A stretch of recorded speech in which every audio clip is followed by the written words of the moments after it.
Hello students, welcome to the Business Communication class with me Adela Samuel, Head Department of Accounting and Finance, St. Anne's Arts and Science College, Madavaram.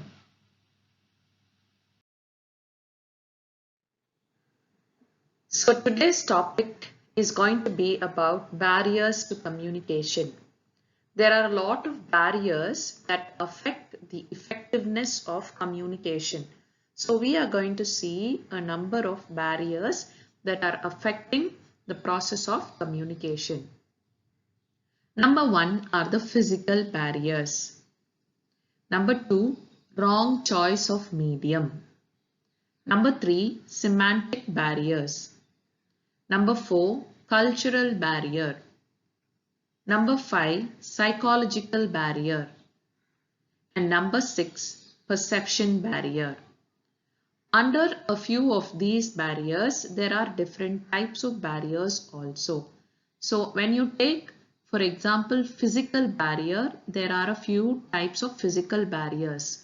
Under physical, you have time barrier, space barrier, place barrier, climate, and noise. Under semantic barrier, you have two types, connotations and denotations. Under perceptual barrier, you have abstraction and slanting. So these are the different types of barriers that we will be seeing in detail in today's class. So first type of barrier is the physical barrier. Physical barrier is otherwise called as the environmental barrier, which holds factors like the time, place, space, the climate, and the noise around in the environment. All these will be considered under this concept of physical or environmental barriers. Some of the physical barriers is what we'll be seeing in today's class. The first type of physical barrier is the time factor. The time factor. Time plays a very important role in the process of communication. If there is a lag in the time between the sender and the receiver, then the information may not be reached in the right sense. So the sender might send it in one time, and the receiver, if he doesn't receive it at the right time, then there is a miscommunication happening. So for example, if there is a time lag between Asia, Europe, America, and all the other continents, there is definitely a time lag that is existing because of environmental reasons.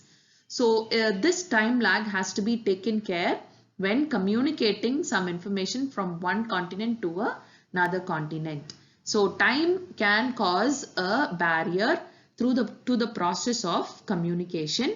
If there is a delay in communication, there might be a miscommunication happening. The second type of physical barrier is the place barrier. Place also plays a very important role in the process of communication, and sometimes it might act as a barrier to communication.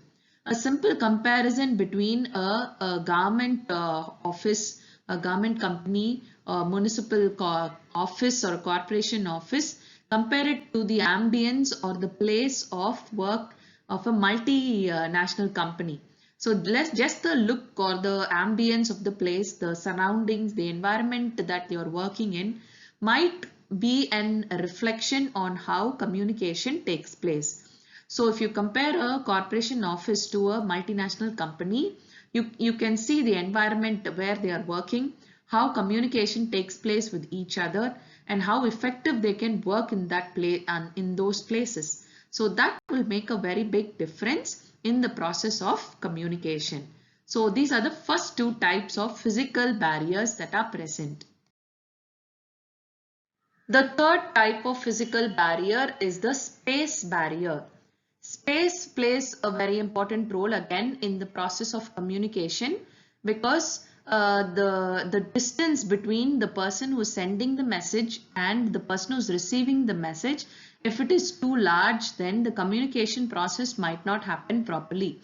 So for proper properly communicating your information, the space between the person who's sending and receiving also should be conducive or should be favorable. Only then the message can be reached effectively. Next barrier that is there is the climate.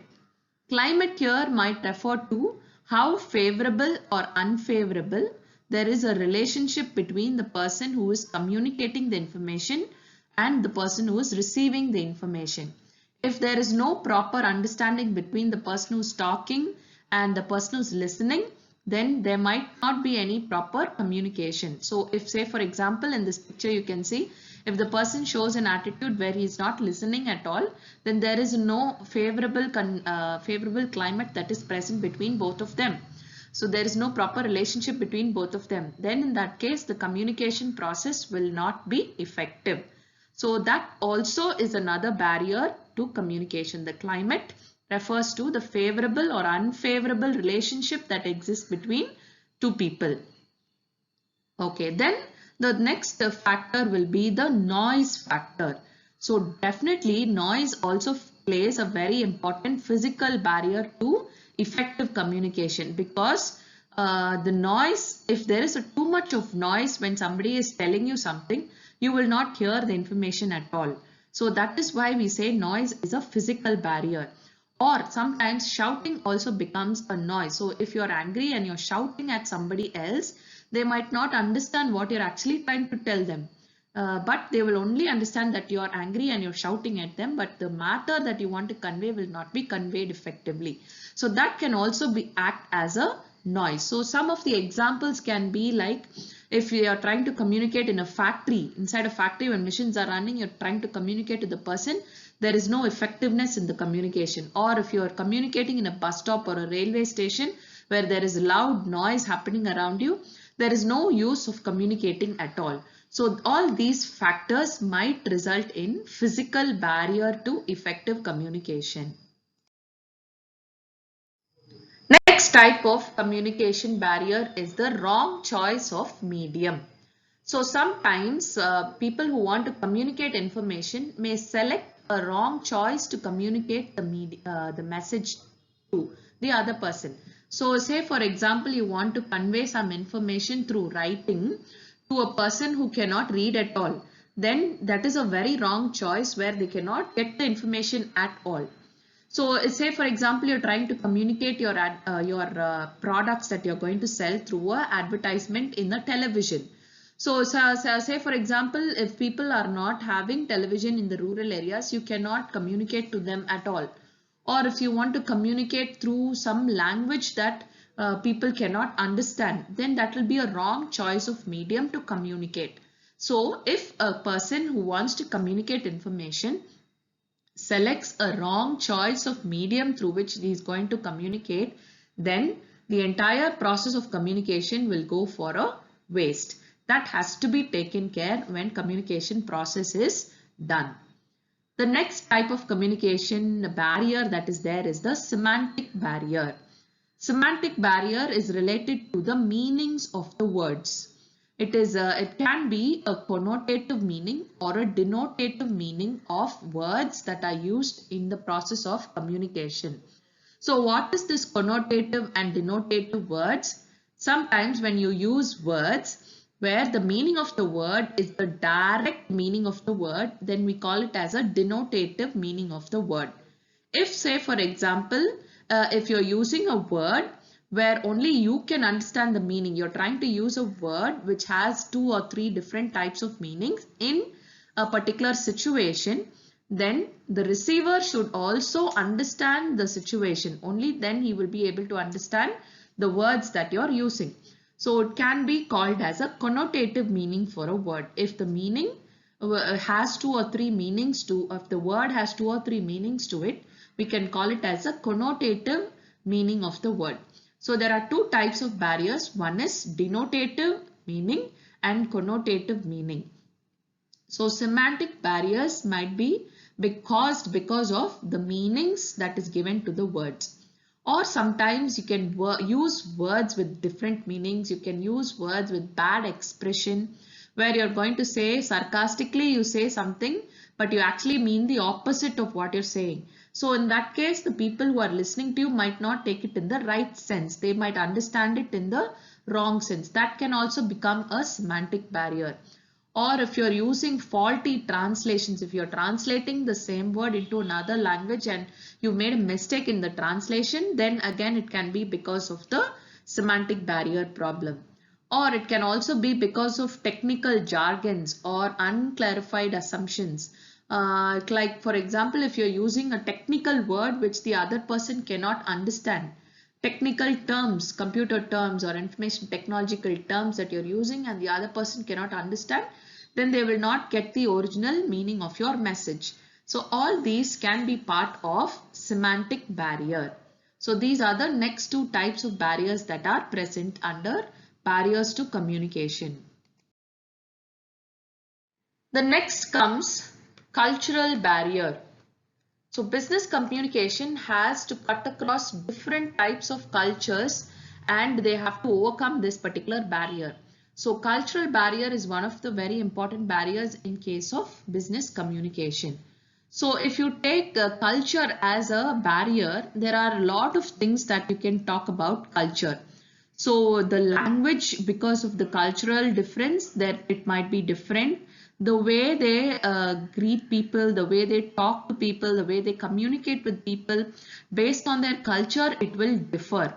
And a lot of actions and attitude of people will also be dependent on how their culture has taught them. So for example, if you take a Britisher, they are very formal in their body language or their culture. They are very formal when they go to office. They dress up formally. For a small thing also they will be very formal. But if you take an American, they are very casual in their behavior. What they do is very casually they will do. But in the same case, if you take a Japanese person, they are very perfect in whatever they do. So every cultural person, every culture has different kinds of behavior, their attitude, their personality, everything will be different because of their culture. So when you're trying to communicate with people with the different cultures, you have to make sure to understand what their culture is and then go in for conveying such information. Like for example, if you take a body language of the person, like if you take the way they greet each other. So sometimes we tend to join our hands and say namaste or something, and then we greet people, our elders. Some cultures, they shake their hands, shake people's hands and they greet each other. Some people, they wave their hands and greet each other. In certain cultures, they hug and kiss, and that's how they greet each other. Then in our culture, if you see, we fall at people's feet. Our elders, when you greet elders, you have to fall at their feet, bow down and then greet them. In another culture, you have people who bow down to meet each other. All these are different types of gestures that people do, body language that people do from different cultures. And this has to be understood clearly when communication process has to happen. So that is why we say that there is a cultural barrier that is there when you're going to communicate some kind of an information to your to the sender or to the person who is receiving it. So the next type of barrier is the psychological barrier. The psychology of the person who's receiving and sending will have an effect on how the communication process takes place. So communication is affected because of reasons like the values, the attitudes and opinions of the sender and the receiver. Sometimes the message that you're sending might not be received in a favorable manner because of people's attitude, how the receiver is receiving it. Sometimes they might receive it in a very nice attitude, in a very favorable attitude. So based on how their psychology is, their behavior, their attitudes, their opinions are, the communication process will have an effect. For example, if you send a bad news, it can be communicated to the receiver without causing any shock sometimes. But it will depend upon how their psychology is. Sometimes it might shock them, sometimes they might go into a very bad depression state, or sometimes they might take it in a very positive manner. So it all depends on what is the psychology of the receiver. So the psychological barrier is yet another barrier that is there for effective communication. Next type of barrier that is present is perception. Now, what is perception? Perception is the way we understand the things around us. How we understand each and every object around us is what is called as perception. So each person may perceive the message that is received by him in different ways. Whatever we hear or whatever we receive as a message, we perceive it in our own style, however we want to take the information. So that is called as perception, and based on the perception behavior or based on what is our perception also, the message that is communicated will have an effect. So there are two types of barriers under perception. One is abstraction. Abstraction is where we try to condense the information that we get. Like for example, say for example, a long story you might have heard or a movie you might have seen for 3 to 4 hours. But when you come and tell it to somebody, you will condense it, you will shorten it, and then you will tell it to somebody else. So that is what is called as abstraction. When you're trying to condense the information, you call it as abstraction. But when you condense the information, it is left to you. If you are the communicator, you will eliminate some information, you will retain some information, you will tell some information, you will not tell some information, but that is left to you. So it is dependent on your perception and how you see it and how you condense the information. That is called as abstracting. That will affect, sometimes you might forget an important point also. That is why it will affect the process of communication. Another perception process where it is going to affect communication is called slanting. Slanting is also a barrier for communication. Why? Because sometimes you might get in the information, and when you're conveying the information from your point of view, you might say it from your point of view, you might judge it from your point of view, and you might be biased in certain information. Say for example, there are two people who are fighting, and you are listening to both their fights and they are coming to you for judgment. So when you're going to judge them, if you like one of the persons who is fighting, if they are your friend, then definitely what will happen, you will judge based on what your friend's reaction is. You like her, so your judgment is going to be biased. You'll be slanting towards one kind of a judgment. So that is what is called as slanting. So you're depending on the perceptions that you have, you will either go in for abstracting or slanting. These can be considered as another barrier for communication. So these are the various types of barriers that are present in the process of communication. In this class, we have learned the different barriers to communication. So we have learned about the physical barrier or the environmental barrier that is present. Then the second point that we learned was wrong choice of medium. Third one was the semantic barrier, that is the meanings to the words that we send across. Then we had a cultural barrier. Then we saw about psychological barrier, and then the last one was perceptual barrier. So these are the different types of barriers that are present in the process of communication. So if there is a barrier to communication, we have to make sure that we overcome this barrier so that the process of communication is very effective. Thank you, students. I hope you have understood clearly the process of or the barriers of communication. Thank you very much.